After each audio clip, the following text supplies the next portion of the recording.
up to speed, up to speed, up to speed. Live from the apocalypse, I promised myself I wouldn't shave until I was done interviewing Armand Hammer, so I'm glad they're here. This is State of the Game. Uh, I am Dano, relieved and fuzzy uh, at this point, with a lot of Hanukkah gelt at my disposal. Oh, that's a Um, win. so that the kids are gonna be excited. Um, and joining me uh, every week, somebody who would have been a fabulous 70s Sesame Street character. Sure. Kay Diggy, thank you for joining me. Oh wow, you're not wrong. I'm saying he No, would have been great. He would have been great. that's a good one. I like that one.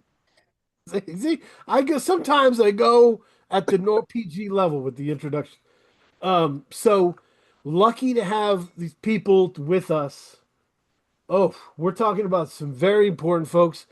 I were I was talking to people about Billy Woods, and they're like, "Oh, he's my favorite. He's my favorite rapper." I'm like, "He's my favorite strategist." Hmm. Like, y'all don't talk about the strategist Woods enough, and so that's going to be exciting to dig into. But also, we have the partner in rhyme, someone who I hear every time someone calls me. Elucid. Uh, my ringtone is Beyond by Wave Generators. Beyond. It's a great And song. so, yeah, and everybody around me hears it because my phone is always at top volume. So that's that's a heck of a song. But yes, we have Armand Hammer here, just released Mercy with Alchemist, the follow up to Haram. And it is my shit. It is my shit. So I'm excited to talk to you both.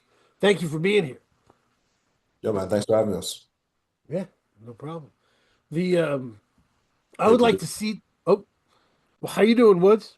I'm all right, man. I'm all right. I got in the house. Get tricked the children into falling asleep on the way here. Mhm. You know, I'm halfway there. I will try and keep my volume on a realistic level. Once they're out, they're out. Okay, That, okay, that's the part. that's perfect. The other thing I wanted to say, Woods also a podcast legend whose rant against LaMarcus Aldridge will always be in my head. Wow, when was that? Call out culture. Mm. Well, That Marcus. it was a beautiful thing. It was a beautiful thing. Uh, and Well, so that's amusing one of the people in the room with me right now. They're intimately familiar. so Marcus, what's he doing right now? that's a good question. Okay, I would like to cede the first question to you, as Mm. wouldn't be here without you. Oh wow. Where do you want to start? I mean, let's. Where do you want to start? I mean, I know where I want to start, but We'll go with the basics. So, when was the first time you guys met? It was a showcase. Southpaw. Yeah, that used to be put on as a collaboration between me, Backward Studios, and Uncommon NASA and his label, Uncommon Music. And we put on this showcase in Brooklyn. It was his idea, and as like a kind of a festival. The first time we did it, it was like 2 days, and then we were like, never do that again. And so we basically had one big show around Christmas time every year, and he called it Yule Prague. Um, and yeah, that I would say a lot of interesting every year's show involves some interesting things, and usually some sort of disaster or near disaster. Um, it would make a great it would actually make a great subject for a podcast or one of those things where they talk to everybody who is involved in something over the years, because a lot of things happen. But in retrospect, I guess us meeting would end up being one of the more substantive um, from a historical standpoint, maybe. But yeah, that's where we met. NASA was like, I was like, who are you thinking of for the headliner? And he was like, this guy. I was like, all right, cool. And we each would suggest people for the show, and I watched Lucy perform, and I was like, man, this is really crazy. And after the show, I approached him and introduced myself and was like, I'm working on a project, which was History Will Absolve Me was what I was working on. And I was like, I'd love to get you on there. And then I went home, got home at whatever, 2 in the morning or something. And my partner at the time was asleep, and I put the headphones on and lit a spliff and watched a video, for just sort of looked on YouTube for whatever he had going, and watched this video for the song Automatic Writing. Amazing song, great video.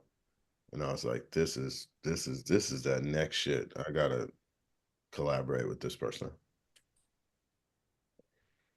Yeah. Mm. Yeah, that's dope. The yeah, is that the I got a chance to, Cam from Crate 808 does these things where he covers 3 album runs. I think he did an Armand Hammer one. Um, and he asked me to send him a voice note about Armand Hammer. I knew Nate LeBlanc from Dad Rap Bod Rap. I was gonna be there, a bunch of important people. It's like, oh, I got to say something that other people aren't going to talk about. And I focused entirely on, I don't know if y'all know how much love these two have for each other's music. The So, only bigger Elucid fan than me, I guess, or at least legacy fan, I guess I got to give it to Small Pro. mm, I got to Yeah. give it to Small Pro. Small Pro is like, he's the best rapper in the world. Yeah, I feel like whenever I started to put music online, whenever that was, Small Pro was definitely in like those first 10 people fucking with it and reaching out like, yo, this is crazy. Whenever the year that was, you know, it's 08, 07, whenever that it was, yeah, mhm, he was right there immediately. yep. No, that makes sense. I mean, the way in my mind, like back in the day, I always felt like the only person Rock Marciano felt like he needed to impress was Ka, and same vice versa, right? That was the metal clergy. It was like those two were pushing each other because they loved each other's style so much, I and feel that. that's how I feel about what you two do. I feel that. I feel that. Nah, it is inspirational, even making these records. Just like sometimes they'll just, however we making songs, but like Woods will start a song off, then I hear it, I'm like, damn, he really killed that shit. Like, how can I follow up? And it's very conscious about like, I can't come whack. You know what I'm saying? I definitely got to come with it. But yeah, it works that way. Absolutely. My first question is a little different. Something I've been thinking about a lot, right? We've been lucky enough. This is the 280th episode to sit in the Zoom with artists, a few of these artists who are at a crisis point in their career where they will say to us in the conversation, if this album doesn't work, I'm fucked and I've got to switch things up. And I was thinking about that because there's certainly lore around Wood's crisis point of that, uh, history will absolve me. And I was wondering if there was a point for you, Elucid, like that, where you were like, this better go or I'm screwed. And if you both had those situations, how did you navigate it emotionally, intellectually? How did you get to the other side of it safely? I feel like that can help people going through that? Well, I've never had that feeling. Okay, that's cool. Never, That's cool. never actually had that feeling. Um, People always liked your music. yeah, that's fair. That's fair. Like, yeah. Being that I It- know you, I can tell you if we were to tell a story that would somehow approximate that, it would probably be one about going on tour. Mhm. The one that was Wait, which one are we talking about? The early tour? This is the tour that in New Haven. when The you show knew was like canceled because not a single ticket was sold. Not a single ticket was sold, man. and your soon-to-be wife is with you. While my soon-to-be wife is there with me, like it's gonna be okay, baby. Oh, It's gonna be all right. We're gonna go get Woo. some food. I'll buy you a drink. It'll be okay. did Yeah. you still perform? No, they was like, what show? Ain't no show here. Ain't no show. So yeah, Woo. that was a good one. I remember you telling me like, man, I might have to switch things up after this one. Oh man. That's a Yeah, character that builder. definitely actually yes, not within records, but like that moment made me think I really need to get my shit right, or I'm never gonna do this again. I'm gonna pack my shit up and I'm gonna go. But yeah, that was a rough run. That was a rough Northeast run with like very minimal fans, but also like my first time really out on the road. So I kind of gave myself grace and be like, Mhm. well, I believe in the music. I feel like I can do my thing when I'm on stage, but I just can't. I couldn't get people out. You know what I'm saying? I Right. couldn't get people out to come see the show. But yeah, I mean, a flat out full like cancel, like, because that's happened to me before, but my future wife was not also there. yeah. Yeah. That's a bad one. I was wait, so I helped run a poetry organization, slam poetry organization, and I was like playing music for people as they came up or whatever. And there was just nobody there, not even enough people to start the thing. And the hosts were freaking out, and I was kind of laughing about it. And so I played Nobody Cares by Frank Sinatra, and it rang through the whole place. It was hilarious. Provide the soundtrack. I love that. Yep. But yeah, that's what so Woods, the history will absolve me. How much of the mythology around the make or break place that you were in, how much of that is real? Um, I don't think it could be any realer. Okay. The previous decade and ended was really, I came in, I really thought of, okay, I'm gonna do this label thing, I'm gonna do this music thing. Really solidifies for me kind of 98, 99, but in 2000, um, 2001, 2001 really is when I'm like, all right, well, in 2000, I made the decision. I'd say I was going to move to New York. I moved back to DC at the right before the new millennium, December 1999. I landed in DC, and then I spent the next year and a half doing a lot of different things. Uh, um, and I just kind of had made this decision that this was what I was going to do. Cannibal Ox blew up. All this stuff was happening. I was been working on this music, and then I'm like, I was trying to decide whether to go out west where Alexander Richter, he had gone out west, and he was like, yo, you could come out here or whatever. But I was like, man, the scene seems to be in New York. My friends are in New York. That's where I'd been. I went to college and stuff, and or at least part of my college time, and that's. I was like, let me just go back to New York. I'm going to start this label there. Vordel and I are going to make this album together. Mhm. It's a no-brainer. Um, a lot of other things happen in there, but just thinking of, so here it come to the end of, 2009, 2010. The label has really not ever made money, and I put a lot of money that I had risked a lot to acquire into it. A lot of we lost the model that we were trying to sort of get ourselves into. I guess I've used this term before in other interviews. We were like fighting our way into a house only to find out that it was collapsing. Mm.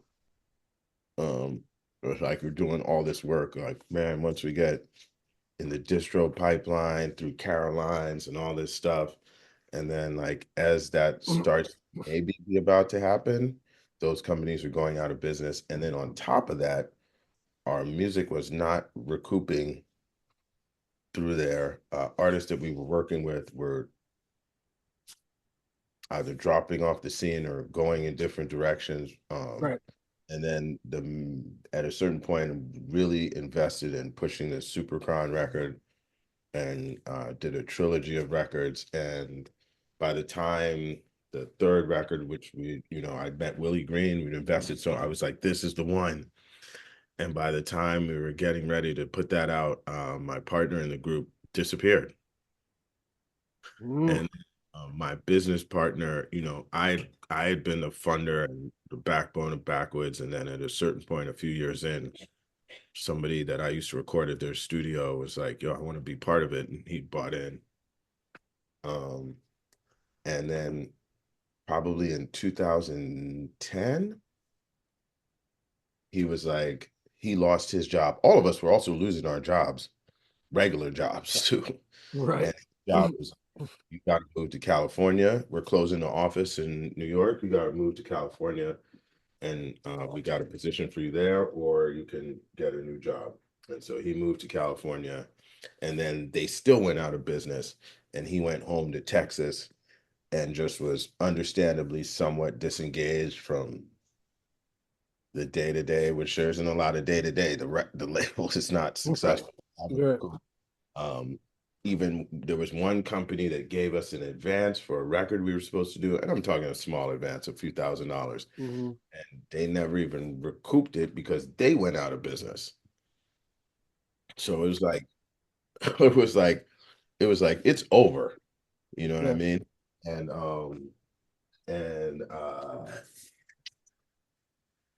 we put out the Supercron record anyway, even though Duda disappeared. And yeah, people didn't hate it, but it didn't do anything. Certainly didn't recoup the money that had been put into it. Mm-hmm. Um, and so, at that point, I'm sitting there looking at all this merch that I have in my house, like hundreds and hundreds of Supercon CD in boxes, vinyl, Reavers vinyl, all this stuff crammed into my little apartment.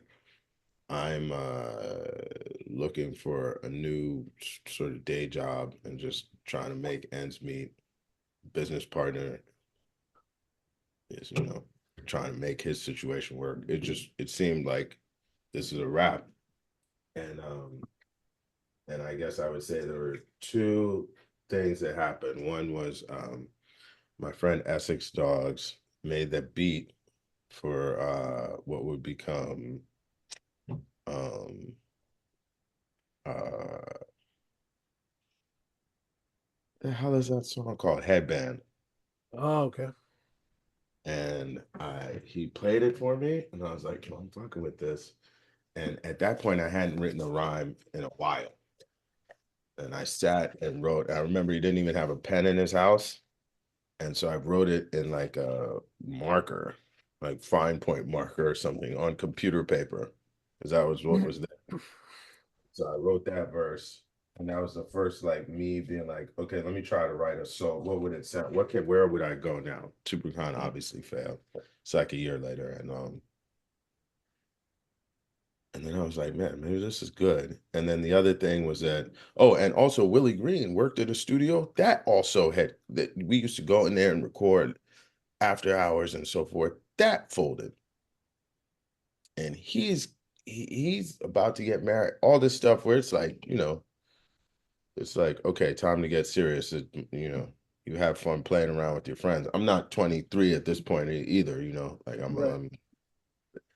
um, you know, uh, so yeah, it felt pretty serious. So then I think the other thing I would say is, this cat MC11 came through my crib to grab something, and we were just talking, and he was like, you know what you should do? He was like, you should put out a tape. By this point, I was writing a little bit. This is after Headband and everything, but he was like, you should put out a tape of like all your features and your best verses and other stuff, like a best of tape, because I think there's mad people who just didn't hear you play. And I was like, that was not a bad idea. So shout Right. out to Miguel. Um, and so that was another thing that I did. And uh, both of those things, I recorded Headband, and I was like, I think this is good. And I also would say Willie Green was still willing to be like, yeah, let's get in the studio and do some more things, because he was heavily involved in that last Supercron album. He had just come on board. So it was like we'd all put a lot into it, and then Privilege had disappeared and the album didn't go anywhere and the label was collapsing, but he stuck it out, and we were recording in his kitchen. And yeah, and I put together that best of thing, and then I just started making some new songs. Oh man, I'm leaving out a lot. Bond, my number one collaborator, he quit. He was like, man, I'm kind of done with it, like not inspired anymore. Kind of was like, I'm not even really that into the songs we had made in the past. Like it was bad. So it doesn't get any worse. So the I would say that's the real situation. It was bad. No one would have been. I was definitely at that point. I used to joke around with people where people are like, "What are you doing?" And you're like, "Oh, I'm working on this project." And people are like, "Oh, you're still doing that?" Yeah.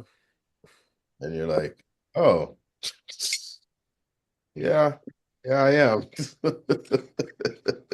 They hit you with the "That's adorable" voice, or what? Like that Yeah, was. just kind of like a genuine surprise, like, "Oh, you're still doing that?" Yeah. Not good. So yeah, all of that was real. Hanging in there like the cat on the back mirror. So yeah, but Willie that's Green, Willie Green being there. And yeah, I would say that album would have happened without me meeting Elucid, but that was a catalyst not only to make the album better and make me a better rapper, but to make me like feel like maybe I could collaborate with. I kind of had also felt so burned by a lot of these relationships, and I was like, mm, made me think maybe I can collaborate with other people again, and just So, necessary, you know. so you mentioned you got serious. Did your approach to the music and how you perceived it change at that moment? Oh no, I got serious in 2000. Okay. In 20 in 2010, I was like, wow, I spent 10 years being serious, and I've lost, lots and lots of money and seemingly gained very, very little, you know what I mean? Mhm. So yeah, I wasn't any more serious about it in 2010 or 2011 than I had been in like 2003, you know. So did anything for you change personally, or did you just start getting a few breaks, back to back breaks, you know? What changed personally for me was, I think, well, I guess personally is a big question. I would say artistically, Hmm. there were situations I think in the previous 10 years where there were things that I wasn't as comfortable doing, and I would kind of use collaboration at times as a crutch to avoid them. And after everything that happened, I really took it on as like, I gotta, I gotta do this. Like, and if it's not gonna work, I'm going to give it my best shot at doing it myself. But you got to think between 2003, I think, or 2004 and 20, whenever history comes out, 2011, I didn't put out one solo record.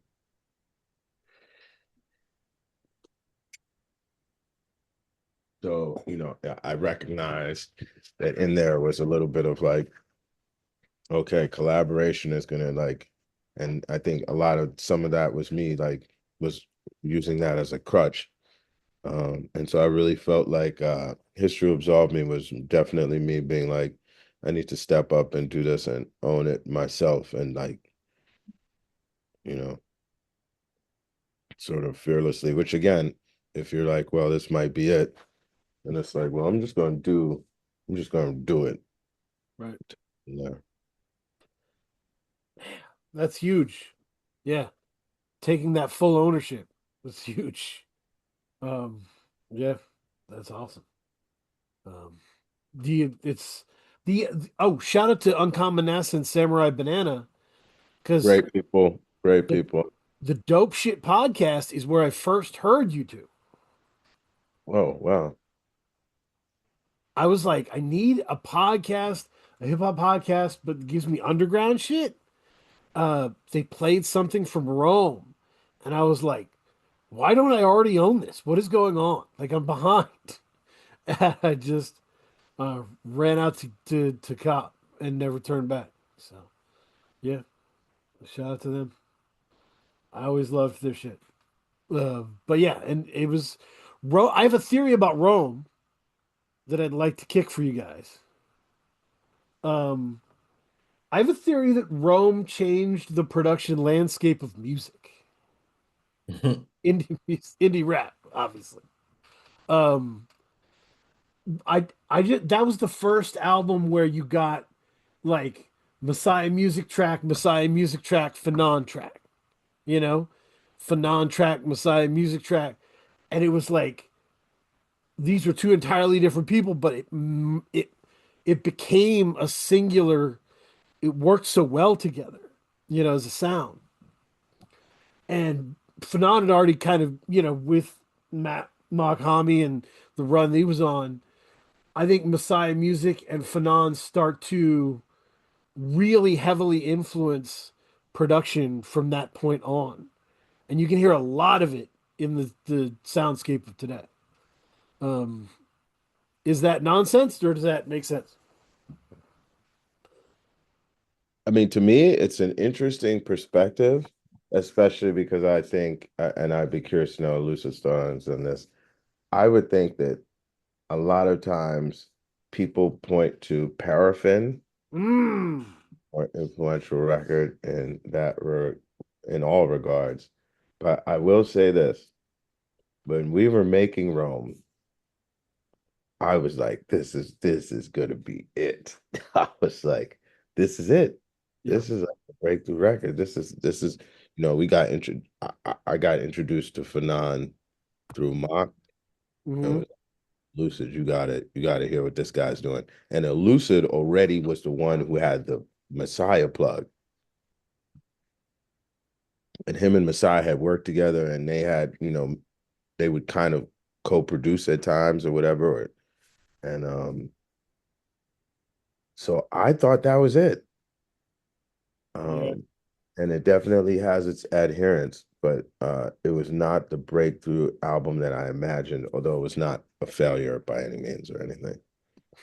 Yeah. From the Paraffin, the next one really was, but I I like that idea because in my mind, I was like, this is it. It was them, and then we had a couple other people spicing it up. High Priest had a beat, you know, trying to KC remember. had a beat on there, no? Kenny Pergamon? Kenny Siegel did have a beat on there. Yeah. Yeah, And Fresh Pergamon. Kills did Dry Ice. Fresh Kills I had a beat love on Dry there. Ice. Yeah, yeah. It was so, and maybe in my mind it lives that way, Elusive, because it's like when the production Rolodex for y'all like really locks in, uh, where you're like, all right, we got Messiah music, we got Kenny, we got Fanon, we're loaded, Oh shit, I'm tripping. JPEG Mafia. Yeah. Well, I right? didn't These know again. barbarians. Chaz, I didn't even know. Yep. I barely knew who he was. I mean, In I my head, know. I was thinking about the video, and I was thinking like, "Oh, August Fanon did that," because I was thinking about Overseas, the song over the second half of the Yeah. Barbarians video. Yeah, it was a JPEG beat. Yeah, But yeah, maybe it yeah. I was. don't know. It is interesting. It is an interesting perspective. Um, and yeah, I don't know. Those guys are just. I just recognized their ear. I just really respected all those cats' talent, and it was just like we should all just be doing shit. We're gonna compile the most fire shit that we can do. Um, and yeah, I feel like at that point it just became like I started being able to just like reach out to people, and people be like, "Yeah, I'll work with you." That was the beginning of just like it was just yes, yes, of course, and it just got the list grew longer from those points. uh, collaborators. But yeah, it's interesting to think about. I'm not sure we were doing it first because then I think about like how I came up on Messiah music, and it was probably Quelle Chris. Quelle Chris might have been the first person I think that I heard a Messiah, rapping on Messiah music beats. I could be wrong, but it's up there. Niggas is men. Niggas You is know? been. Yeah, Yeah. Oh, what an album! yeah. Yeah. So I think that was my introduction to Messiah music. Mm, yep. That's awesome. Yeah. I remember. Yeah, that's huge.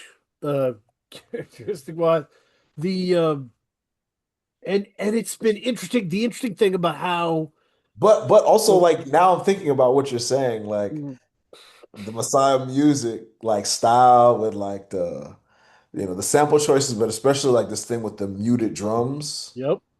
West Side Gun still does that to this day. Like it's on every one of his sort of records, you know what I mean? So it's interesting that I don't know if we sparked that, but like yeah, like that style Messiah music was doing 10, 15 years ago. Yeah, it's still out here. But I feel like Derringer in that time, his beats didn't sound really like Messiah's, but Nope. Derringer he was making noise right then. True. Yeah. I mean, it's funny to look at Rome, and now that I look at it, I'm like, that's the first collaboration with Quelle. Makami is Yeah. on the record, and this is in 2017 when he's on his way to taking over. This is the end of 2017. So Right. his legendary run, and then Denmark Vesey, who's still active, still one of the best. But at Oh, that moment, he was getting busy. I Yeah. feel he had just had the He had a mellow music record. yeah, yes. Begin Sudin. he had just Yeah. had the Earl sweatshirt Yep. coat, I think. Yep. Maybe that record Snowing in LA, had that come out yet? I don't know. I don't know if that came out yet, but yeah, he was hot. It was hot. Siegel had already made the Flies record, and JPEG Mafia was like, you know, headed where he was going. Um, so yeah, it's just funny. It's funny to look at this and be like, okay, that was the one that didn't because now I look at it, I'm like, oh, this is like a lot of legendary artists in there and or artists who should be legendary. Yeah. No, I mean, after Rome, I think it was like you can have an album that is experimental, that's tough as nails, that's gritty, brooding, uh, and it can sound clean as a whistle and beautiful. You know what I mean? Mm, And and some of that was like it doesn't have to be scratchy, to be gritty. You know what I'm saying? Mm. And I think that's Messiah uh and Fanon and obviously Willie Green coming to the forefront. Uh Or yeah, but I think that really starts influencing a generation of cats. mm. I mean, so or Furtive Movements was the first project you guys did together, right? Yep. no Okay. race music. Race music. Race Yep. music. Okay. Yeah. So Furtive Movements was the first one I heard. Well, I listened to. Hmm. I'm sorry, that was the one that I listened to because I listened to him chronologically. Uh, and you could hear a lot of growth between Furtive Mhm. Movements and Rome. Can you explain like what kind of happened in the period between those two projects? Mm, for me, further movements in Rome, exiting a long-term relationship was one. So that's like a whole restructuring of life, like not just exiting a relationship, but also like, now I need another place to live.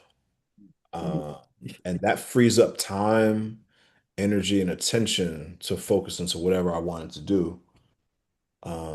So yeah, that's poured back into the music, I think. Mm, I think that's the most major change in that time frame. Yeah.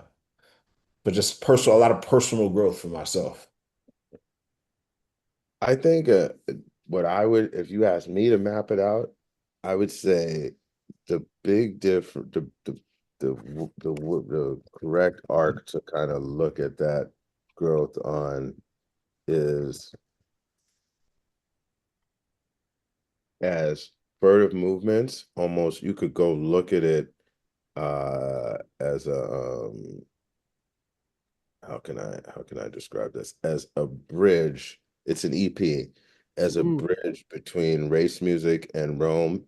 And if you looked at it literally by its track listing, almost, but just look at that record, it's what takes us from sort of like Billy Woods and then Lucid get together and make an album. Hmm. Um, To a fully, like a fleshed out group, a fully formed group, I feel. yes, like a group that is pursuing a sound. Now the sound changes and so forth, but Yeah. pursuing a sound. If you go back and look at the other at race music, it's like we're taking things from here and here, we're trying things, we're producing. Oh, this is someone I know who produces, this is someone I know. Here's someone I know who could rap. Here's XYZ. And there's successes, there's a couple misses, there's some like really dope songs.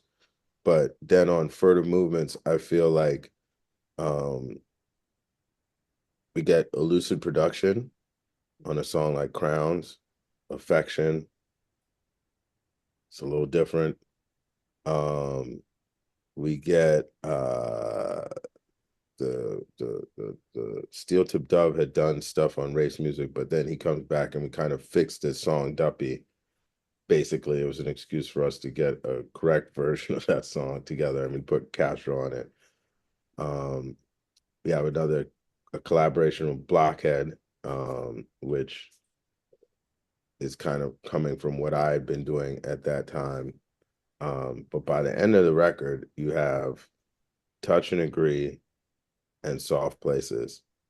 And I really feel like for both of us, we were like, wow, these are super special records that are just in their own zone. And I still think are two of the best records Armand Hammer ever made Yeah. for both Messiah music collaborations. And so that to me, Furtive Movements is a bridge between, hey, two people got together and made a record. This is cool. They're two good rappers. They're like, all right, there's this group, Armand Hammer. You know what I mean? And the sound, but once we come out of that, who produced BET? Because I don't see Yeah. it. Me and my brother Hall. Okay, yep. So we come out of that, and basically, if you take away Duppy Reprise, which is essentially a remix, and the Willie Bosket remix that Von P did, um, then as far as new music, we're talking about 3 tracks produced by Lucid, 3 by Messiah Music, and a Blockhead track. Right. And that propels us into Rome. And the big difference is probably that I meet Fanon. Mm. You see what I'm saying? And then I think that takes us further into like Paraffin. And you kind of got to think of Paraffin and Rome overlapping in ways that are not obvious. Like some of those tracks that are produced by Lucid on there were dating made at the same time we were making Rome and just didn't end up on that album. So that takes us there. You know what I mean? So Right. that's why I would say that the actual change happens right here on this record, Furtive Movements, not between Furtive Movements and Rome, but between Race Music and Rome in Furtive Movements right here. You know, he moves out. We those last couple songs we probably recorded in East New York where you were Right living. in the kitchen. Yep. And like you said, now you had time. You're making these beats. You're more taking the lead in how the record sounds, you know. And I think I'm doing a little bit more of like, all right, now I coming out, I see how things are working, and I'm the one who goes and gets Quelle Chris. I'm the one who goes and gets Markami. I'm the one who goes and gets Fanon, Denmark Vesey, and brings them to the table. And and meanwhile, Chaz, if you looked at Paraphone and Rome as kind of one amalgamation, they're different, you know, but he's more involved in the production, more defining the direction that some of the directions we're going sonically. And yeah, we're recording over there now. By then, my relationship probably has blown up. I don't know which one I was on then. Yeah. Anyway, I think to answer your question, I think that the shifting point, the transformative point is right there in Furtive Movements. That's And it's beautiful. interesting to note, and I don't ever want anyone to get it fucked up, like Messiah Music, integral part. He's the only person following us all the way from Race Music Mm. to who buy diabetic test strips. Yeah. I might be wrong, but he's the only person I think who produced a song on Race Music and produced a song on test strips and was producing songs all the way along on all the things that we were doing. Yeah. That makes sense. Yeah. The and this so the other thing is I think it's you to get a pronunciation thing out of the way. I just want to say I've been pronouncing your names wrong, the group name wrong for years. Years. Um, the first time I really knew that I was doing it, I've never seen Castro laugh so hard. I pronounce it Armand Hammer, Mhm. like Armand Desante. You did that to start this interview, in Did fairness. 3 times. Yes, yes. Subconscious now. It's I just wanted to get it out there. It is I can fix it. I can say Armand Hammer. I can do it. But I didn't want y'all to think. Yeah, Castro laughed at me so hard. It was hilarious. So I feel so stupid because like I just noticed that I just had a epiphany this week. Like it's yeah, literally in the name, Armand yeah, Hammer. It literally said like it spells it out right there, and like I don't know. yep, Reasonable error. It's written like a name. It is, but I'm always a little bit surprised because it's not like there are no references sure. within music. You know, we do say it, but you know, the brain Mhm. and here's what it wants. And listen, I'll tell you, um, I one of the worst things is making a mistake like that on a record and then realizing that not only because if we're going to talk about that, then I would have to say one of I think another classic great song I'm really proud of. Uh I totally mispronounced Pyrrhic. For my whole life I thought it was Pyrrhic Mhm. of victory. And yeah, there's no undoing that. You put it on record, and everybody's coming at you. No, Rehearsed with Ornette, and it wasn't nobody even. It wasn't until way later that somebody was like, "Are you trying to say Pyrrhic?"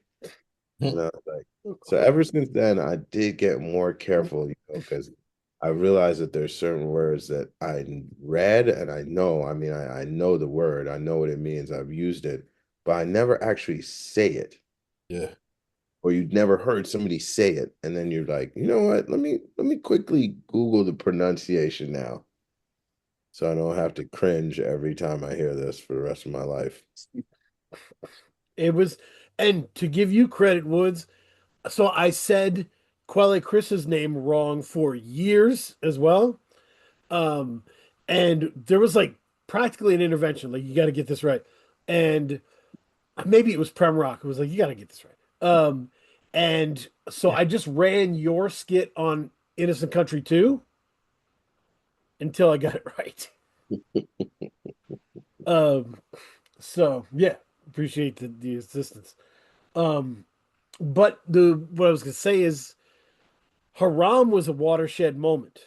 Uh, when that came out, and it was like a watershed moment kind of for us reviewing the music as well. Um, and I want to give credit to Emily Ellis. I put it in the breakdown.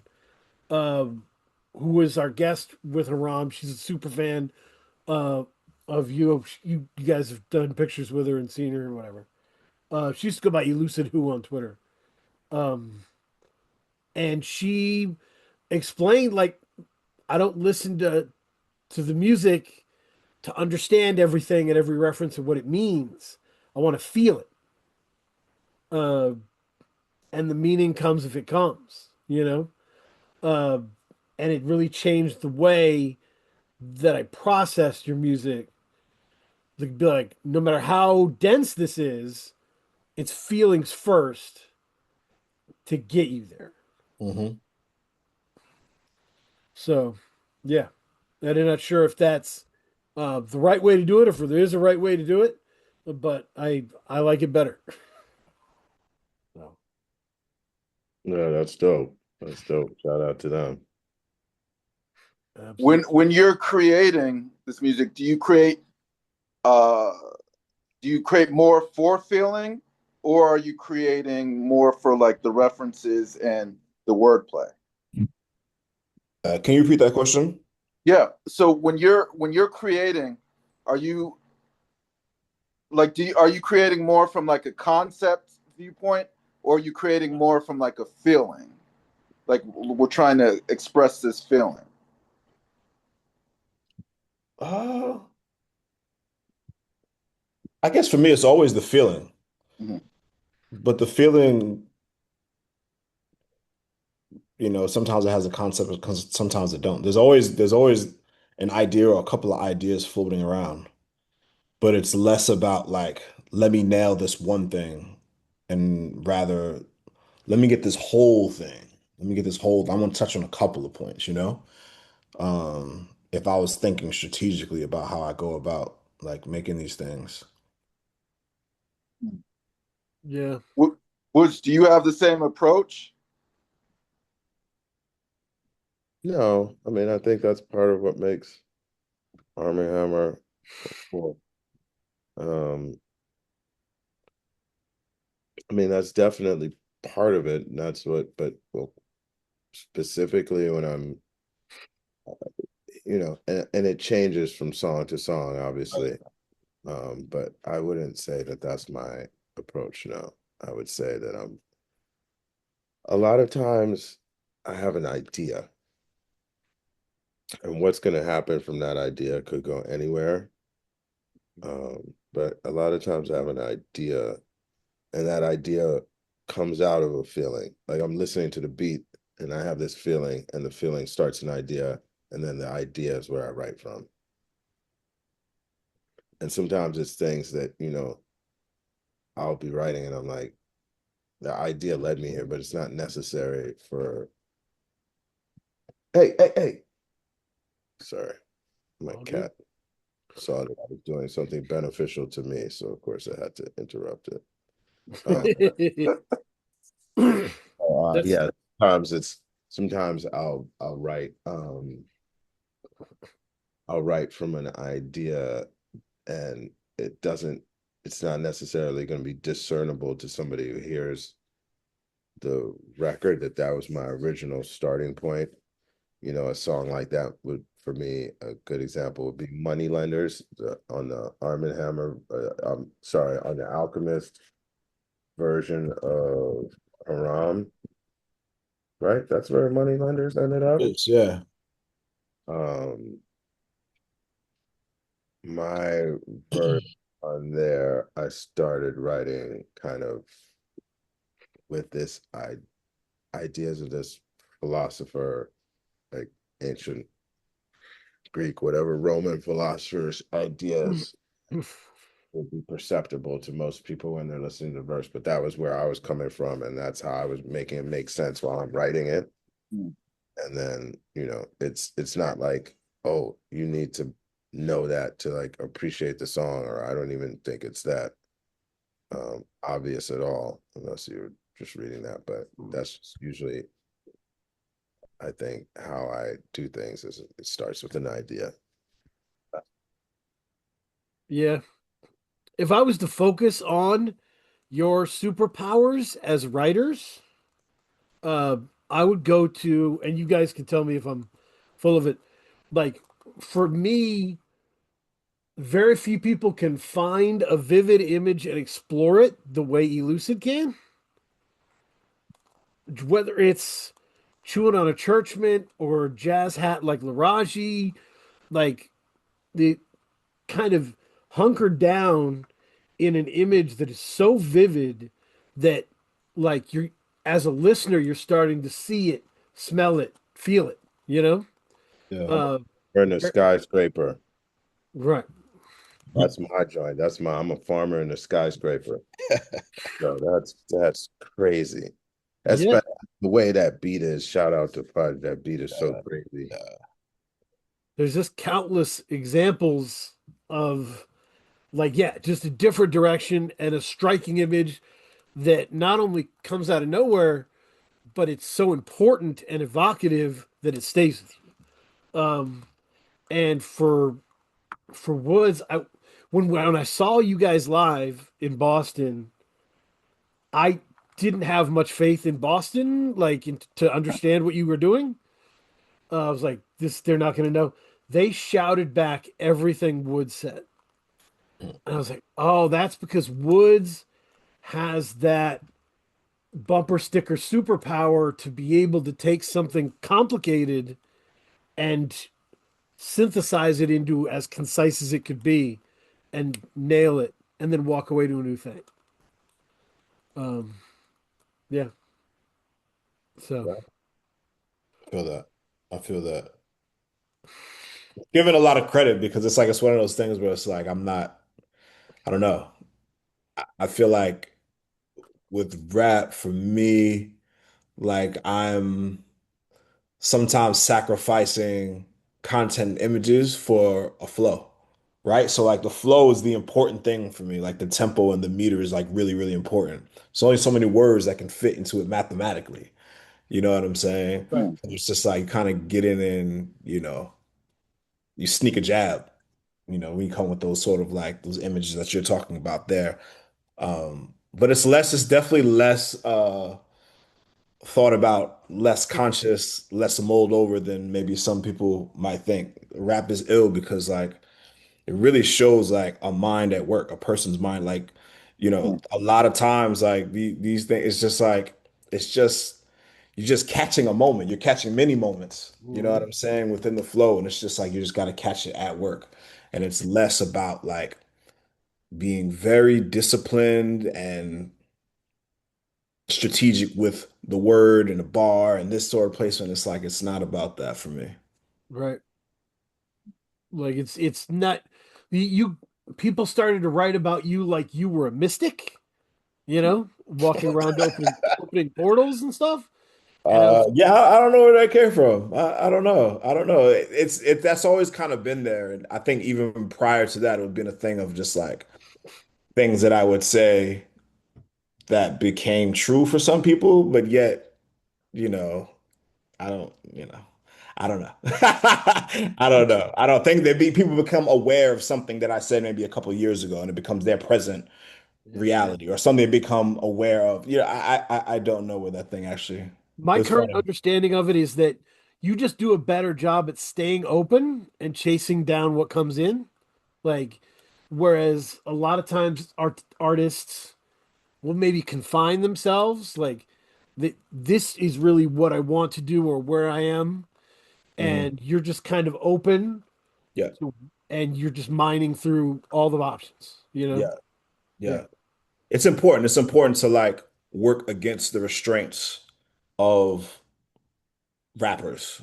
Being a rapper, rap that I was raised on, like there's so much room to like just like break free of like literal chains, actually, literal chains of expression. And it's like there's so many rules, and it's just like, yo, it's Mhm. let's I know the rules, but so like we talking earlier, I know the rules. So now it's like let's break the rules, and like that just leads to a little bit more, it leads to innovation, sometimes. Yeah. Sometimes it fails sometimes as well. Yeah, no, I mean, and this what makes Mercy special for me uh is that this is the most in conversation your two styles have been Mhm. in a long time. Yeah, Uh, definitely conscious. That was definitely conscious going into the record. Like I like what Woods has been saying. This phrase methodology. Yeah, ooh, the methodology with this one. I saw your face. That's a good one, right? yep, yep, That's a good. makes sense, It's makes a great sense. word. Um, Going into it knowing that I really wanted to accentuate that we're a duo, right? Like Yeah. we're a great duo, and it's like the best duos do back and forth. Yeah. The one of the first times I actually hung out with Woods, I remember like he was like making food. He was actually smoking ribs in an oven with wood chips. Nutty, super nutty right there. But he was smoking ribs and we were talking about Ray and Ghost for like an hour and a half. And I remember like we built on that and it was just like, this kind of felt like we're not Ray and Ghost, but this is our Ray and Ghost kind of moment. And the way that we're like passing Yeah, it back and forth. You know what I'm saying? There's so much more, I think, to be developed out of like that sort of chemistry that we already have. But I feel like just paying a little special attention to it, it's opening up new doors. Just, we love to challenge ourselves with, techniques for like every record. And this was one of them. Yeah. yeah.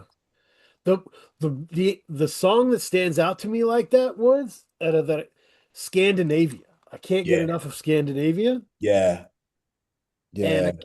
I can't get enough of how it starts with Woods going through. It had like, look, if this doesn't work, I got a plan B, I got a plan C, I can get this done, you know. Yeah. Um, and then Elucid comes in like, you know, I'm not gonna, I'm not Shit switching might, it. but I ain't going back. Right, right. Yeah. Yeah. And my baby's got a face like a new pen, like a new penny. Like it's just amazing. Like to have because as you said, like friends of yours, you're not always agreeing, you know? Like Yeah. sometimes rap duos are putting out albums where in every song they're awesome and they're winning. And Mm. like that's not really what friendship is. Like not most of the time. Um, so on this album, you know, you mourn together, you disagree, you joke. Like there's different things. You muse, Yeah. like in ponder, and it's a three-dimensional experience. Absolutely. And that was kind of my feelings about Haram, and I think we talked about this last time Elucid was on, was that it almost felt like it was hot potato in a way. Like, okay, it's my verse, your verse, my Hmm. verse, your verse. But Mercy was the first time when it felt to me like it was really felt like you guys were interacting, Yeah. and like you said, I like that you use the word conversating with each other. Like, Mhm. you know, on Mercy, Woods would have a verse that would reference something, and then you would pick up that thread in your verse as well. Hmm. Right. So it's like that interaction and that chemistry really, uh, really was really hit for me for this album. Yeah, man, that encompasses a couple of things. When I think about Scandinavia, right? Like I Mhm. think Woods is like my days long, wait, my nights long, like December's in Geneva. Mhm. Or and then I countered with like my days long, like June in Helsinki, right? And we're traveling now. Like after Haram, we began like really internationally like we lived that, right? Like Woods was there doing like those long nights, and then I remember being in I think we have maybe just started Mercy, but like literally like being there in June and the sun is still out at 9:30 p.m., 10 p.m. I ain't never seen anything like that. You know, these sort of new experiences together that make their way into the record. You know, Haram was a record that was made mostly in COVID. Mhm. So it's like I wasn't in Brooklyn at the time. Al was in Los Angeles. So that may have like accounted for some of the hot potato nature, right? Like we're not actually in the same room for the bulk of the recording, you know, where Mercy was definitely different. Oh. Yeah. Yeah, no, that makes sense. Woods, was there any song specifically that proved out the methodology, and you were like, "All right, this is the right direction." Well, Scandinavia, it was one of the early ones. Yeah, I'd been like, we're gonna do this back and forth thing more, and he was like, let's do it. And that one um is also one of the loosest in terms of structure because at one point he just does like 2 bars or 4 bars, and I come back and Hmm. so I feel like Scandinavia is a great example. Um, and that would probably be my first example. I Peshawar, I think, and again, like my thing with this record and with records is it's funny because it'll be like a lot of times, and I'm not, you know, I don't get into like being like, oh, everybody else is like every record, but sometimes I see people can have very sort of knee-jerk reactions early on to things. And it's like, I remember when people were telling me church wasn't that good. I Mm, remember like, oh, Ethiops was great, terror management kind of feels thrown together. And it's like people don't have to like it, but none of these records are thrown together or not thought about, Mm. and sometimes I think people understandably, as anyone does, come to the work with certain expectations and ideas. And I don't set out to do things. I'm also in life, I think one of the most boring or just a waste of time is being a contrarian. I hmm bunch of records or anything in life and be like, well, I'm just gonna say something different just to be different. Like, hey, I think this would be interesting. Let's try to do this. And I think um obviously people really Mercy's been really successful for us, one of our most successful records. I've definitely seen people have a lot of takes on it where I'm like, that's just not it. I know. Couldn't People be more wrong. people are like, oh well, it just feels like everything was just safe choice. And it's like every record has its own logic. I think this record, that's the case. Yeah. I think it does things so with time, I think, or some people will never like it, and that's okay. But I don't think it's like, oh, we just went and did whatever, or it's just fine, and that goes for the production too. Mm. People might not like it or whatever, or be like, I like Haram better, but I'm not here to make Haram too. Right. Right, Right. right. Right. Not interested in doing that. And obviously, you might not be interested in listening. You might be like, all right, that's cool. I listen to it more, but still just miss me with this one or whatever. And that's also okay.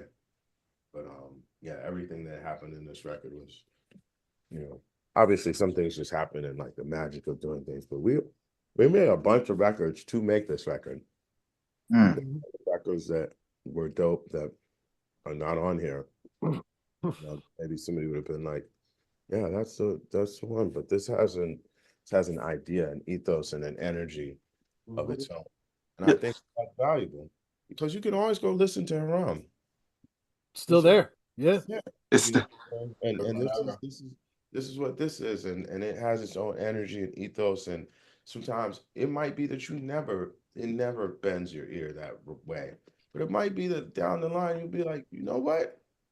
the same way I think when I did Hiding Places, you know, and then or Ethiops, and then you turn around and do Church, and people are like, it's okay.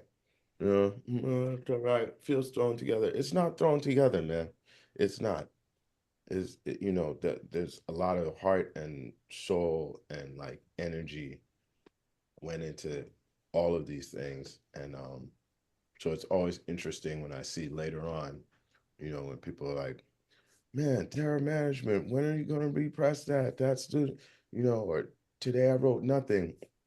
If people didn't love that like that when it came out, Right.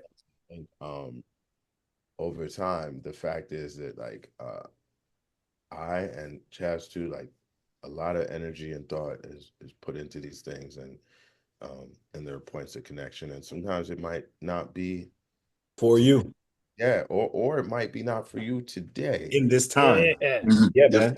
could be at a later time where you're like, and I even think about that in my life.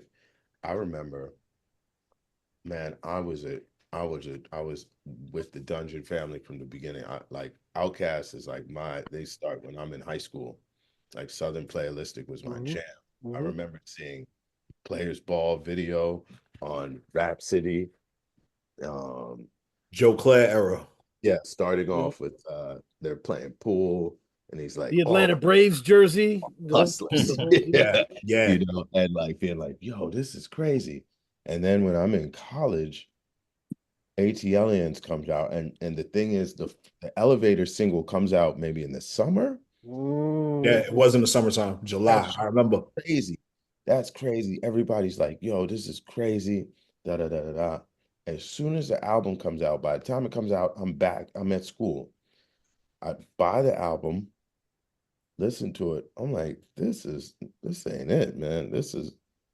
I thought it was gonna be. I don't know. And after a while, I just didn't really listen to it that much. And there was this girl who used to, um, this girl who I was friends with, who eventually she was like, "Yo, let me borrow this CD." So I gave it to her, and then we'd be hanging out, and I'd be hanging out in her room smoking or whatever, Mhm. just hanging out there at night. And she was listening to it heavy. I started to be like, "Yo, this shit. Get my CD back, man." I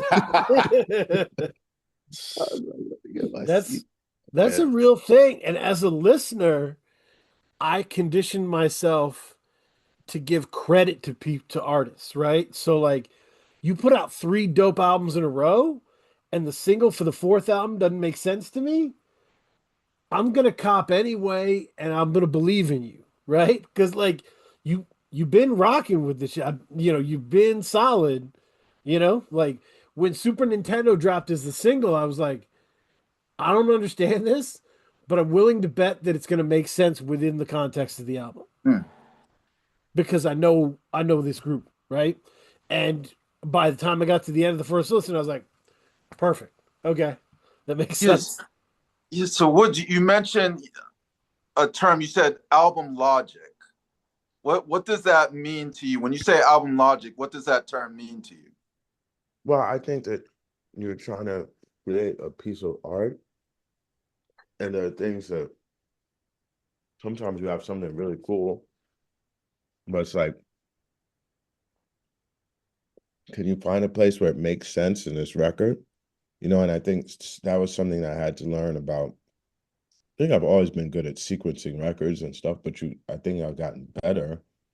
And sometimes you can be like, man, I really like this song, but I don't know if I have a place where it really makes sense in this record. Yeah. And otherwise, you could just end up putting all the songs on there, and that isn't the way, in my personal experience, for my personal records, that hasn't proven to be the best way to go, you know. And so following the logic of a project sometimes it'd be like, this is really cool, but this is doesn't make, you know, I could even look at like an album like Maps. Like I love the deluxe version, and I think it's very true to what the record was trying to do. But that's like the director's cut. And the director's cut can be like of a movie. If it's a great film, sometimes you watch the director's cut and you're like, okay, this is dope. I might watch this one from now on. But if it was a great movie, then even the original cut could be like, I see why It was cut. scene was taken out. That Right. doesn't mean that the scene can't fit back in. I think a good example is the song Free Internet on the deluxe version of Maps. I love that song, but it kind of came down to it was either going to be Free Internet or another song. Trying to remember the name of that specific song, but they kind of operated in a similar pace, energy, and just when listening to the album, I felt like both of them on there, they're both great songs. But I just felt like if I'm making the cut that everybody is gonna hear, and that everybody's what do I want to do that really serves the logic of this story I'm trying to tell here, this travelogue, all these other things. And so I had to go. Or it was either that, what's the fucking song that man, the layover. Oh, okay. It was between that and the layover. Yep. And I feel like what ended up happening was that Kenny made some adjustments to the beat and whatever. Basically, it was something where Kenny was like, if I have to choose between them, I'm choosing the layover. And I was really stuck on which one to choose. And so I was like, all right, that's good enough for me. And that was the one, Right. And yeah, so following the logic of what's gonna make this album the best listening experience, what's going to drive home whatever points or whatever I'm trying to say here the best. Yeah. And sometimes you can have other good scenes in a movie, but if you're talking about first time viewing and absorbing, are they really how much are they actually like driving the story to the place that you're trying to go to, and how much is it just like, man, this is a great scene with good acting? Mm, mm. Yeah, the best movies, every second is valuable, you know? So it can't, like, to your point, to put the two songs on there, similar energy, similar themes, is going to dilute it a little bit, the potency of the And I just experience. felt like, yeah, I just felt like in the main version, like I wanted everything to have a certain flow, a certain energy, and it could be easy to sort of get stuck somewhere. And I thought that would be counterproductive. Mm. The deluxe is fire though. I'm not against it, but it's the same thing as like there's lots of movies where I enjoy watching the director's cut of it, but doesn't make it better. Some of them it does, and others of them it's just a different thing that is especially great to watch because it's expanding on things that you already like. Apocalypse Now, the director's cut redux, it's great, but I love Yeah. Apocalypse Now, and that's part of what makes me want to watch the director's cut. I love that you brought that up. That was the Apocalypse Now director's kind of the first thing I thought of when you said this. Um, and I remember being like, I'm gonna watch it this way once, and then I'm back to watching it the way I want to watch it. Like, I can't, I It's can't go good to the. though. It's good, but It's really good. It's really good. it's not like there are things which you might watch and be like, damn, if they had put that out as the original movie, that's what they should have done. With the Right. Apocalypse Now, they're both really good. It's just different. And actually, I think the original one that I saw is the right choice for the time and place in which the movie came out. Absolutely. No, it's a big. Kay was going to ask you, were there any Okay. moments on Mercy that surprised you? Surprise. I mean, I was surprised. Honestly, I was surprised by how much they interacted and Okay. the conversation that the two were having. Because, like I said, I was used to the handoff verse, like your verse, but to see them interact and see them like pick up and drop things, pick them up again, like I thought that chemistry was really like really cool. And then I will say, production wise, that was kind of what like I think Mercy made me realize how good a producer Alchemist is. I Yeah. no wait, I shouldn't say it like that. I mean, like I knew he was good, but I didn't know that he was like this good. The textures are so rich. You Yeah, know what I mean? The depth of these grooves is just it's special. It's and the space and the timing, like it's just I mean, it's just genius. It's kind of genius level, like his understanding of space yeah. and timing, uh, and when to like, okay, the song needs this at this. Like he knows what the moment Yeah. needs. Um, Yep. Yeah, I think that's accurate. And I think about things like there are times when I read reviews and certain things will happen and I'll be like, well, I'm not even mad that you feel that way. I just what you and I think about certain things is just so far away. Like I read one review where they're like, the raps are great, but the beats on songs like Glue Traps, Dog Eared, and My Body just are totally lacking. And I'm like, okay, there's nothing really to discuss. We just like different things, and I'm not even Right. something to be Right. mad about. I don't know if you heard Blue Traps and were like, nah, then it's all good. But I love that beat, and it's similar to when there was a reviewer who was like um somebody who I think appreciates a lot of my music, but they were like on Gollywog, they were like, Born Alone, the worst song on the album. And I'm just Crazy. like, all right, I don't know what to say. You just Yeah, like yeah. totally different things about Billy Wood's music than I do.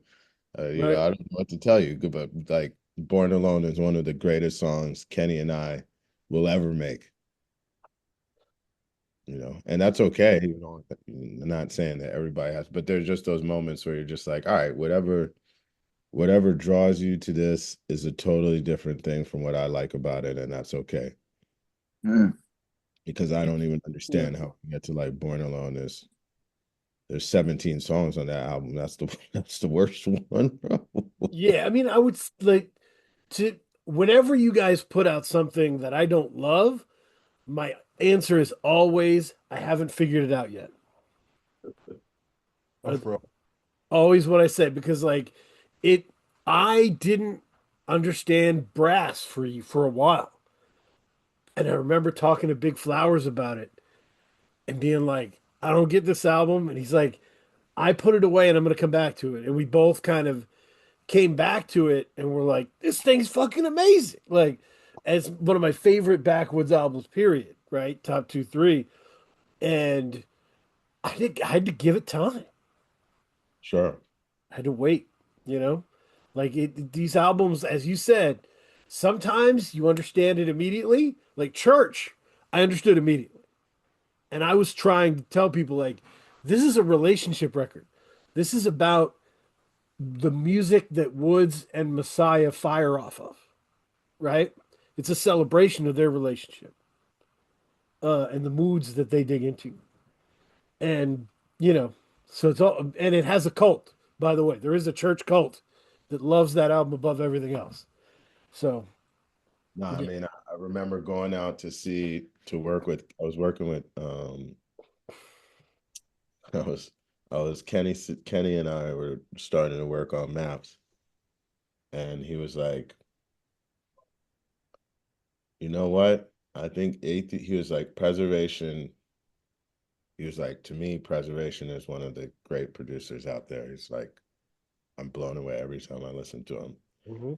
He was like, on paper, I think that Aethiopes is a greater achievement and maybe a better album on paper. He was like, Church is an album I listen to. All I find myself going back to and putting on all the time, and that I like fuck with. Like I just listen to it and I vibe out every time. Yeah. I was like, that's cool, man. I fuck with that, Every time I lose someone special to me, I put on All Jokes Aside. Huh. That's mine. e- That's mine. So, every time. Uh, so yeah, you guys have the ability. See, if you because the feelings are there with the level of intricacy, it nails moments. Um, and yeah, that's really special.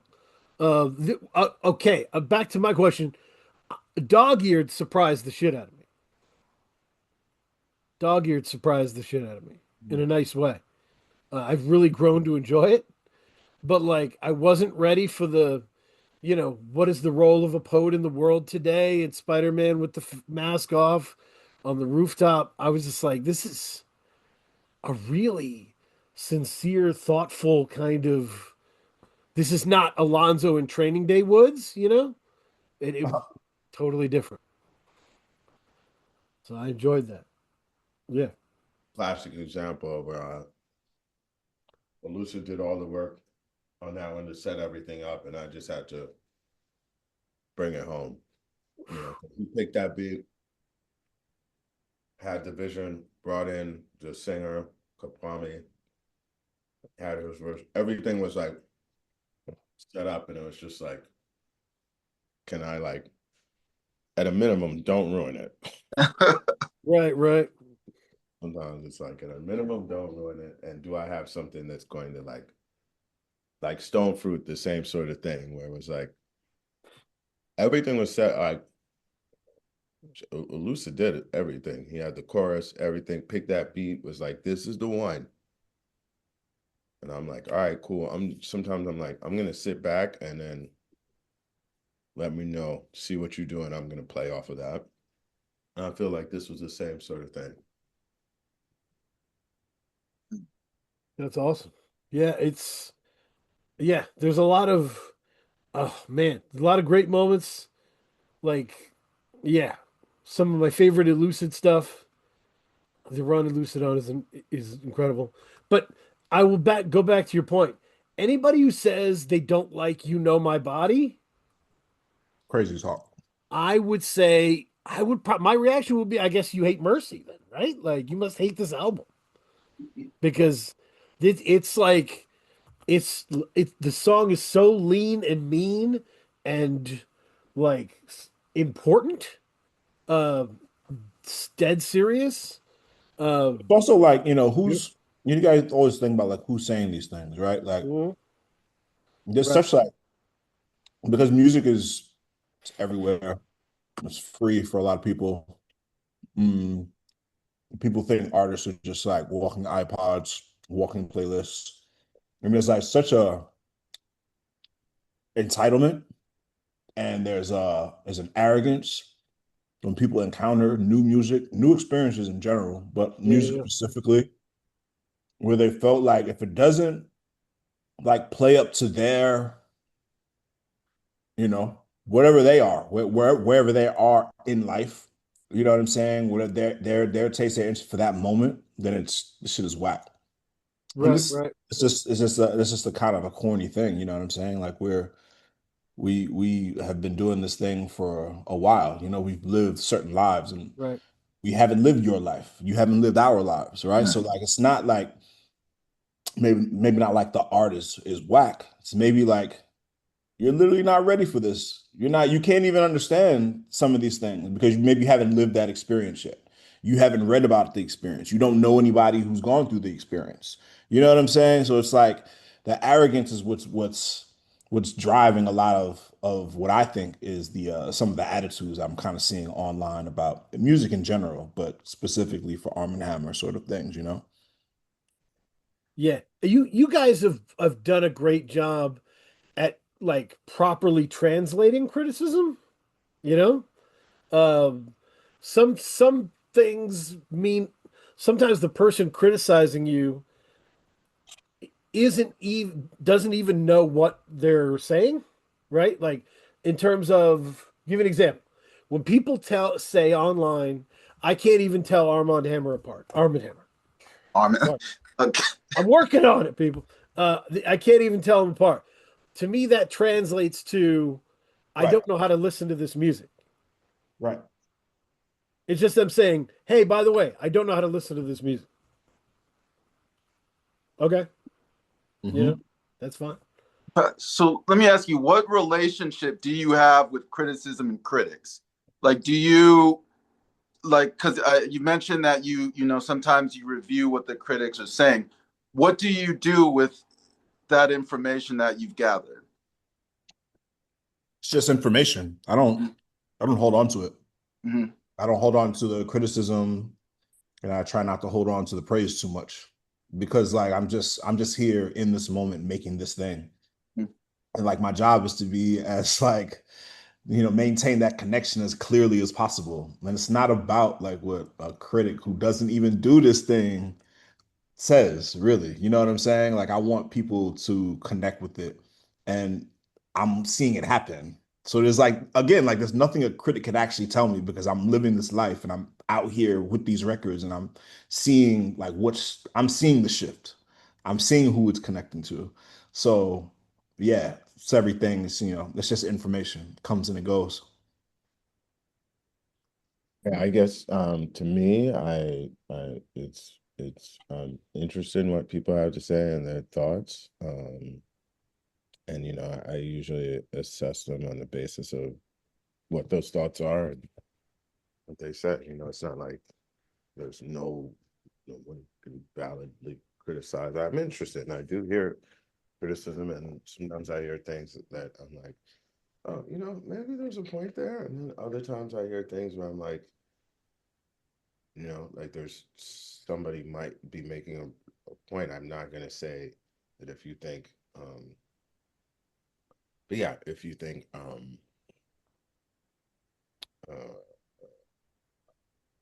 the beat for Glue Traps is really bad, or Born Alone is the worst song on Gollywog, or you know, something like that, then it's just like we probably just don't like the same things, Mm. when it comes to whatever is included in there. We just don't like the same things because I just that's so far away from my perception and feeling that I wouldn't really know what to do.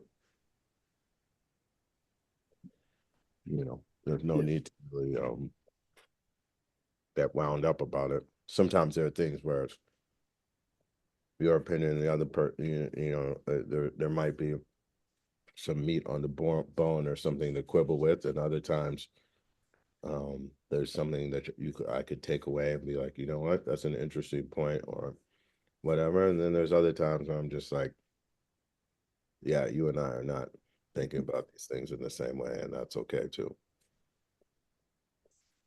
Yeah, I've definitely I know music writers in my Discord, and you've been where you've said, this is a great review and it meant a lot to them. I think that's part of the way you flip the script on World of Criticism, where you've been like, all right, you wrote something about us. Was it good? Like, let's check it out. And, if it is good, you'll kind of give it props and let people know. Like, uh, but if it's not good and some things are just wrong, you'll help people out, and be like, this is not it.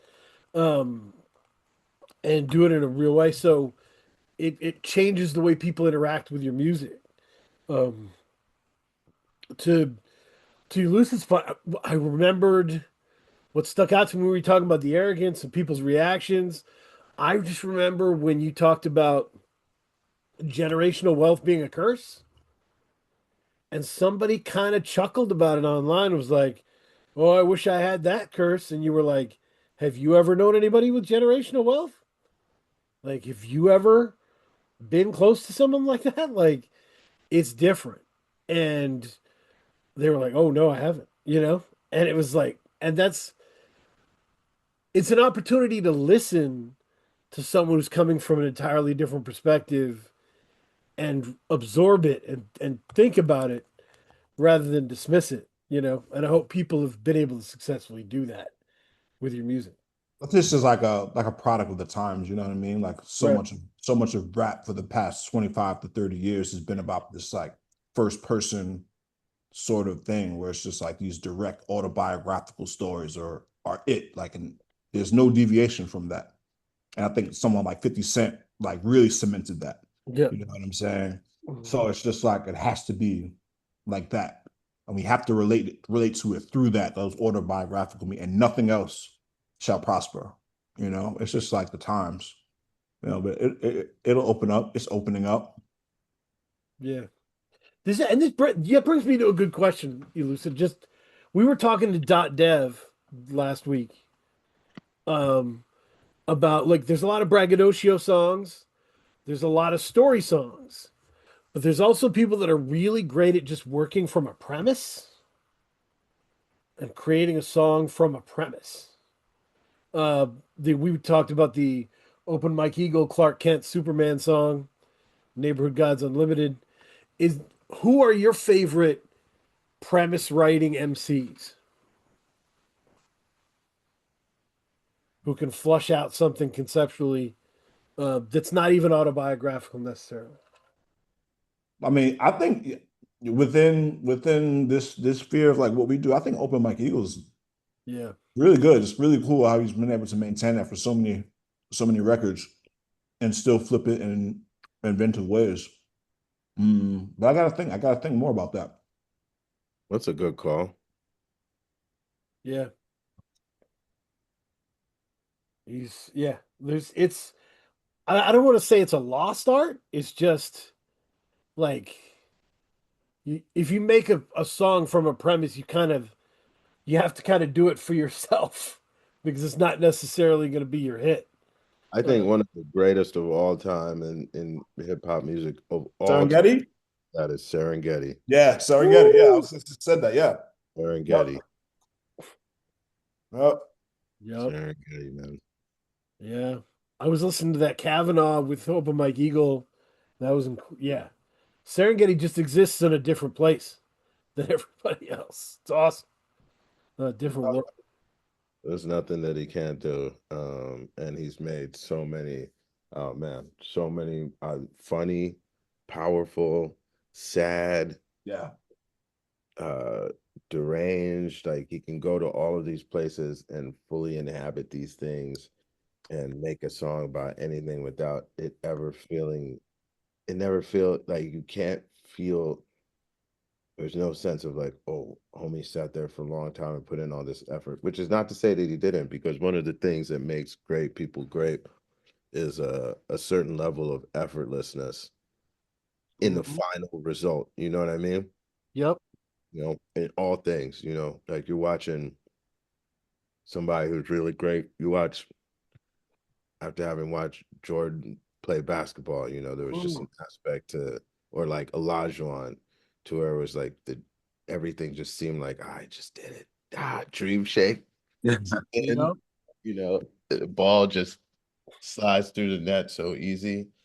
And the same thing with like great artists. A lot of times, they make things that you know are truly difficult seem effortless. And the way Serengeti can make songs and albums about almost anything, you know, you look at something like a Jai, Yeah. like, oh, that's a funny, cute little idea.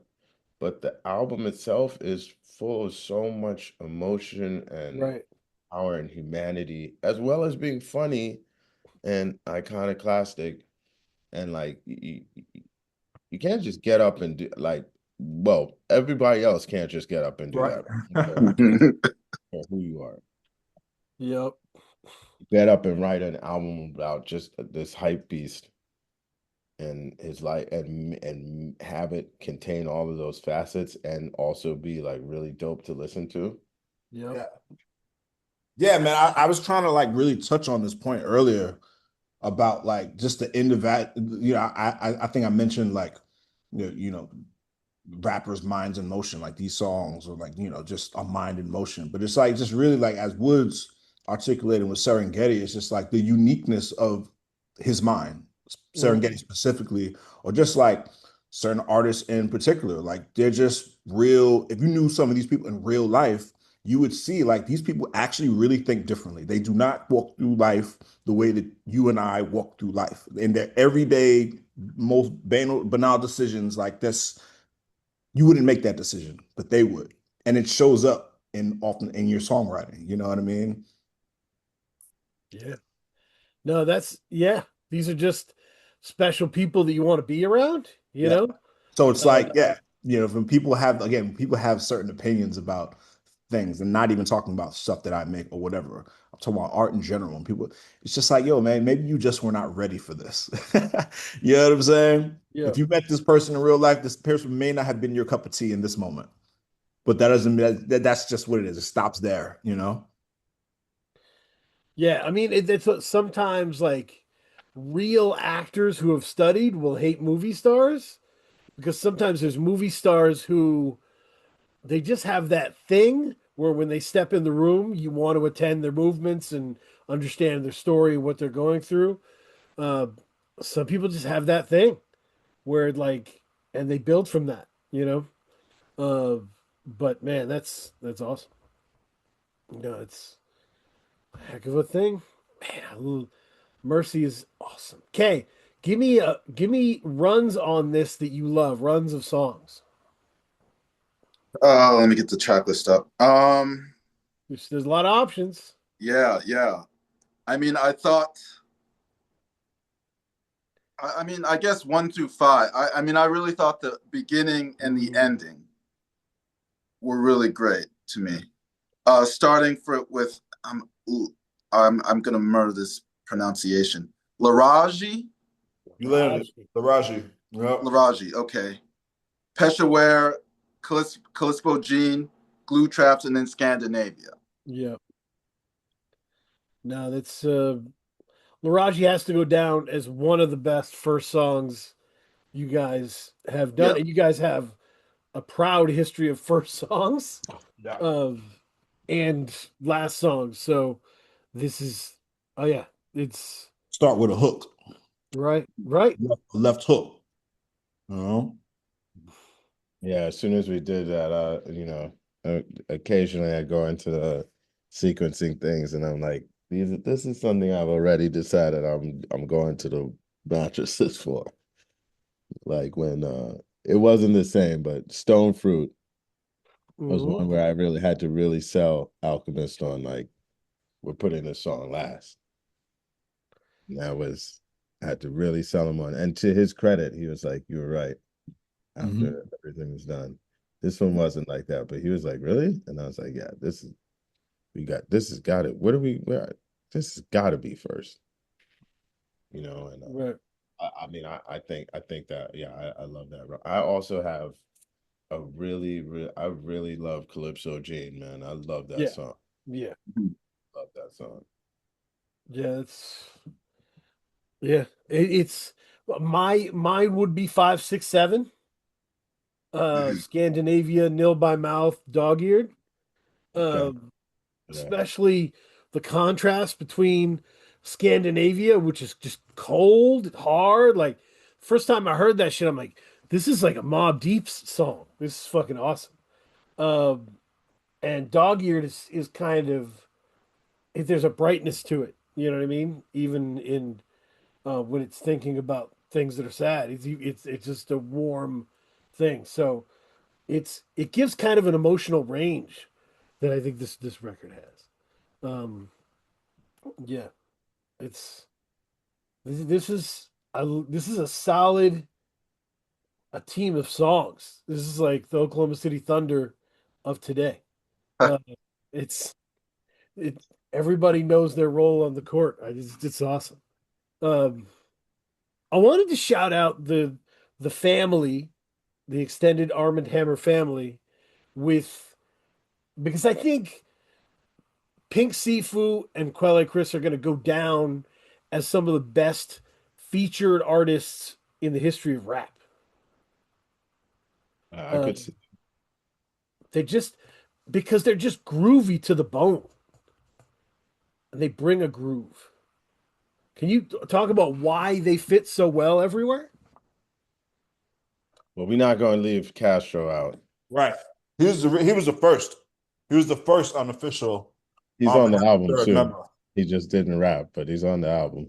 Yeah, he is. That's awesome. Um, Yeah, I mean, well, it's Sifu. If you look at his catalog and follow his music, Hmm. he's capable of making so many types of records. Like the first time I saw a dude perform, it was like, part of what seemed like a rock band. He can really do anything, and he makes so many different types of records.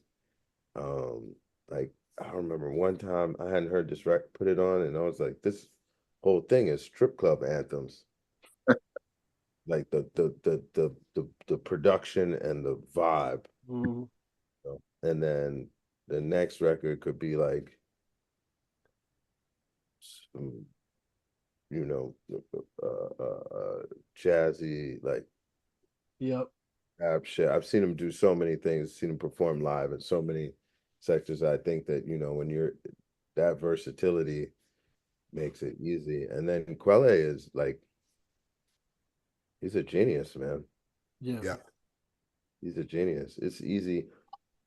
I saw Erica Badu once. She said, talking to some people, and she said, they were like, "How did you do this and that?" And she was like, "Oh, I took the easy way out. Singing is easy. This is easy to me."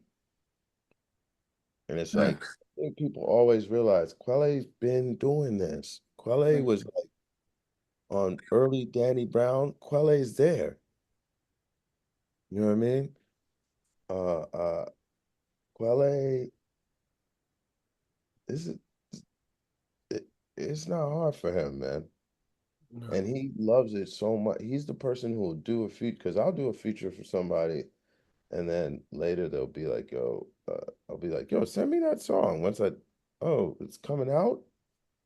I'm like, "Send me that song," or will be like the Navy Blue album that just came out, where I'm like, "Oh, let me go look it," and then I see it wasn't even on there. It's gonna be on some other project, but like people just have.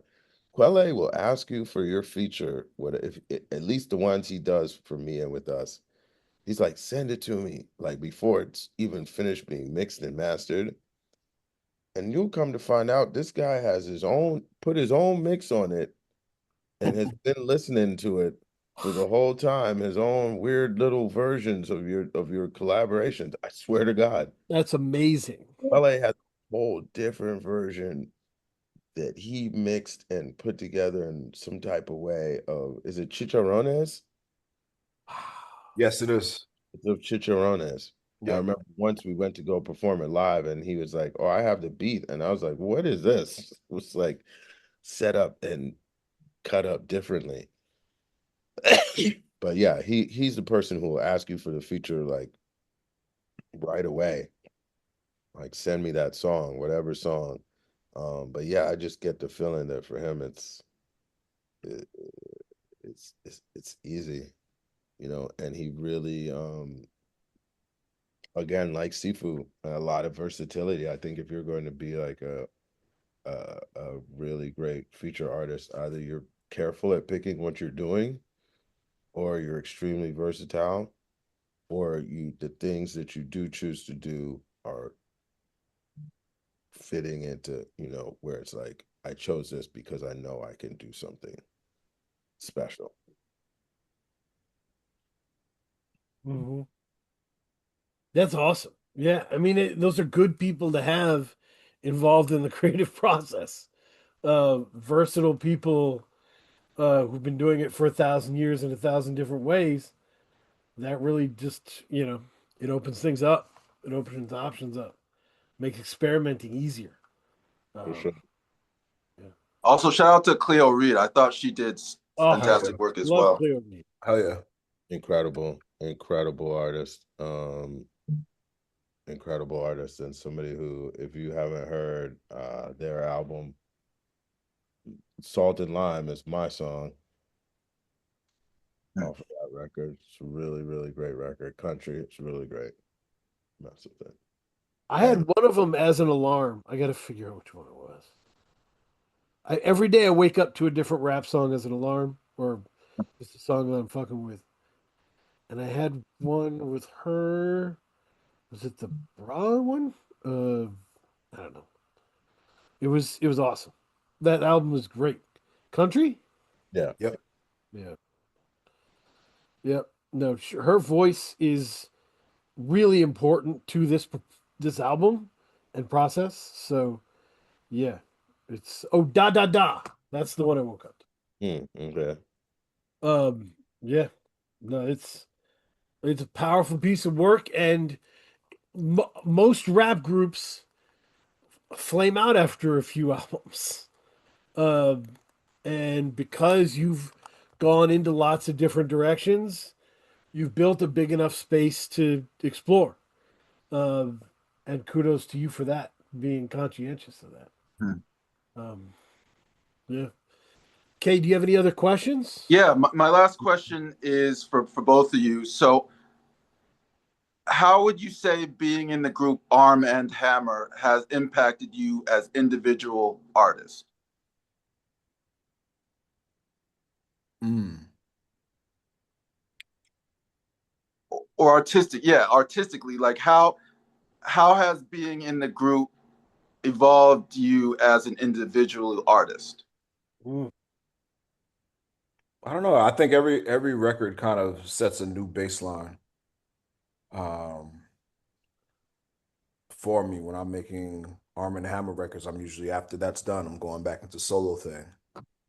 So it's like running off the energy of that, just like understanding the level of what I just put out, like knowing that I should come harder, right? I should come harder.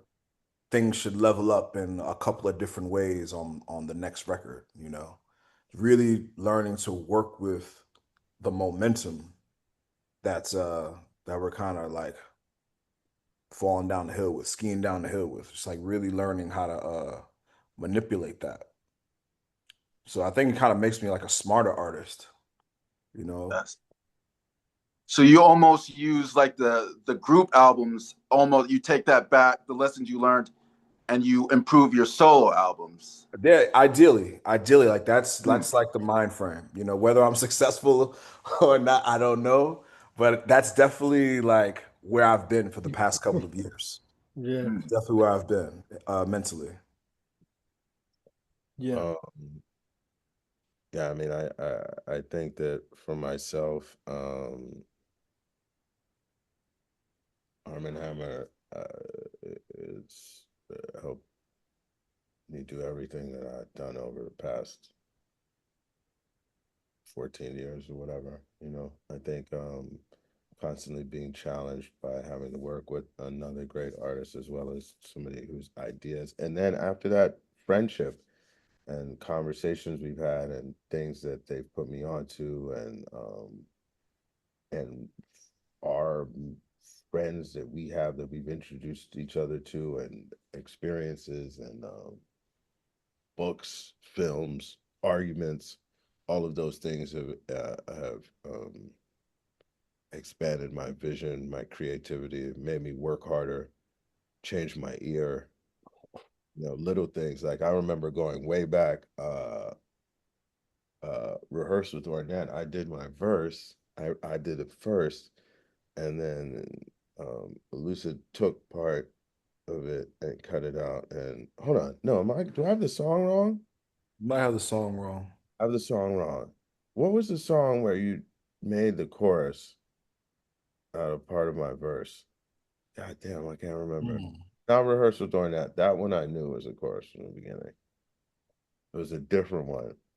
Anyway, they did this one song. What the fuck? What now? I really wish I knew where it was. I've forgotten right now, but he took part of it and was like, "This is actually the chorus." And I was like, "Wait, what?" And then I was like, "Oh yeah, this is great." And you know, it's I try to learn, man. I try to learn and get better, and so it's all of those aspects are true to me. Different. It's probably a little bit too expansive for me to even really just pin it down to one thing. Hmm. That makes sense. Yeah. But that's like 14 years of my life. You know what I mean? Yeah. Yeah. It's a lot. And you're both kind of in the richest creative space you've been, individually, collectively, learning lessons. So Mhm. that's a beautiful thing. Um, Always make it mean something to you. Uh, and that's a good guy. Uh, yeah. You okay, you ready for recommendation quick? Yeah, yeah. Let's Yeah, go. let's go. We're gonna talk about stuff we're listening to.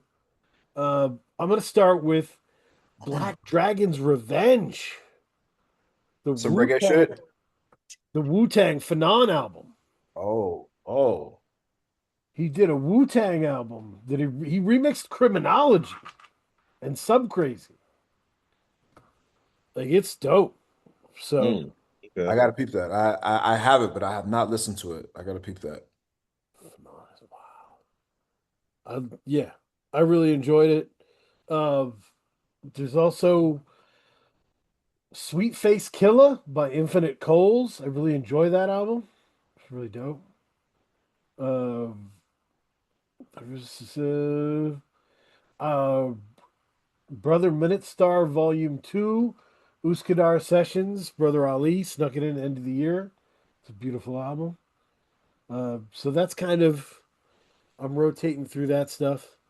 Um, just a lot of great stuff coming out, and you know, end of the year, it's not stopping. So, also a shout out to Dev's recommendation from last week, Saint Seneca, all one word, High Wallow and Supermoon songs. It's dope. Really enjoyed that. So very good folk shift in the music for me to be able to do that.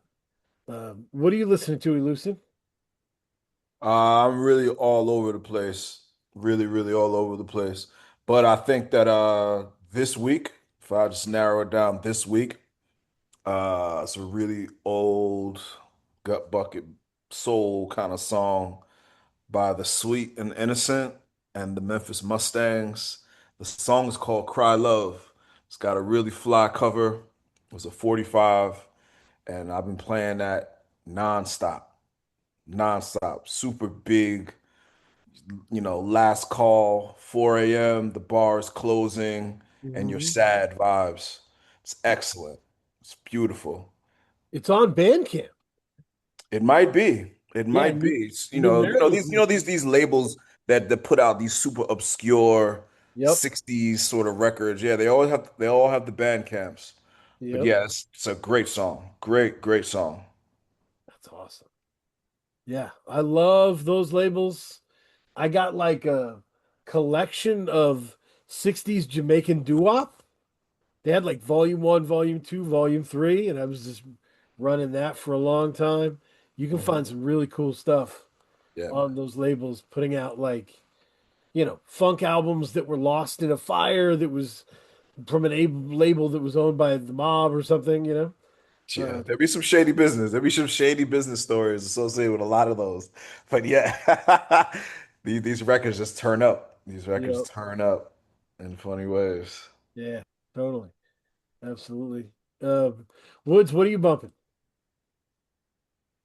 Oh, what have I been listening to right now? Hmm. Well, I listen to Navy Blue. I don't have streaming, so sometimes I have to remember to ask people to send me their records. Yep. Navy Blue sent me his new. I asked him to send me his new record, and I've been listening to that. I thought it was really good. Um,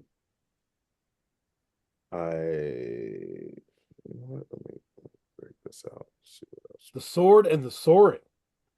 Yeah, I thought it was really good. I'm listening to the Elucid Seb Bash record we're putting out next year a lot. I mean, that's the other thing, I have a job, so like Yeah. stuff we got coming up, and trying to put things together. So on that Elucid Seb Bash record, I've been listening to that. It's crazy. Um, we're mastering the Haram and Sheree project, so I've been listening to that. I listened to the Bruiser Wolf Harry Fraud record. I'm a big Bruiser Wolf fan. I think it's Oh really, yeah, yeah. Made by Dope. Yeah. I think it's really, really good. Raised by Dope. went back to recently I listened to Cavaliers Different Type Time all the way through for the first time in a while. Just kind of hanging out in the house, and I was writing, just working on some writing, not music, and I don't know how to remind myself how much I love that record. And those are the things that come to mind most immediately, although I know I'm forgetting some stuff. By the way, kudos to you. Like I've written some Bandcamp descriptions, and you are always my inspiration with that shit. Your Bandcamp descriptions are awesome. Uh, So appreciate that. The other note we have, okay. Hmm. So Sankofa's putting out an album. He puts out like an album every month. It's nuts. But he has one called Beats from the Crypt with Uncle Fester. And there's a song 6, Society of Nim it's out. You can find it on wherever. It features John Doe, Memphis Reigns, Athena. And so Sankofa came on the show a while ago with John Doe, and I got a chance to talk to John Doe about like his gross sex jokes mixed with his genuine, thoughtful remarks about life and injustice and how he mixes them together. Um, and so in his verse, Kay, he says, "Here's another dick joke for Dano." So we got the shout out. That's my kind of shout out. Um, so I appreciate that. For John Doe and Senko for keeping that in there. That's fantastic. So made me smile. So yeah. The other thing, the oh yeah. What were you listening to, Kay?